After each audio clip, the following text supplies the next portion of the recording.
বাংলাদেশের বিনোদন জগতে নাটকের জনপ্রিয়তা বরাবরই ছিল, কিন্তু আপনি কি জানেন আপনার প্রিয় তারকা একটি নাটকের জন্য কত টাকা পারিশ্রমিক নেন? মিডিয়া রিপোর্টস অনুযায়ী সবচেয়ে বেশি পারিশ্রমিক নেয়ার তালিকায় সবার উপরে যার নাম আছে তিনি আর কেউই নন, তিনি হচ্ছেন জিয়াউল ফারুক অপূর্ব।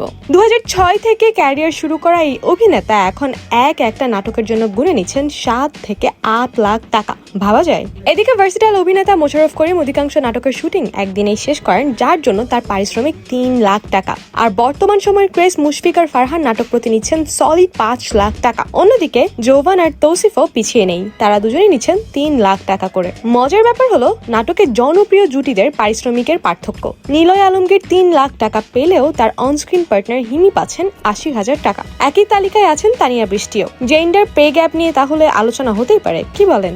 নায়িকাদের মধ্যে রাজত্ব করছেন তানজিন তিশা ও কেয়া পায়েল, তারা নাটক প্রতি নিচ্ছেন প্রায় 1.5 লাখ টাকা। আর নতুনদের মধ্যে তটিনী নিচ্ছেন 1,20,000, যেখানে নিহা পাচ্ছেন 80,000 থেকে 1 লাখ টাকার মতো। শামীম হাসান সরকার, আরশ খান আর খায়রুল বাশার, এই তিনজনের পারিশ্রমিকও এখন 1 লাখ থেকে 1,20,000-এর মধ্যে ঘোরাফেরা করছে। সো এই তালিকার মধ্যে কোন নায়কের পারিশ্রমিক আরো বেশি হওয়া উচিত ছিল বলে আপনার মনে হয়?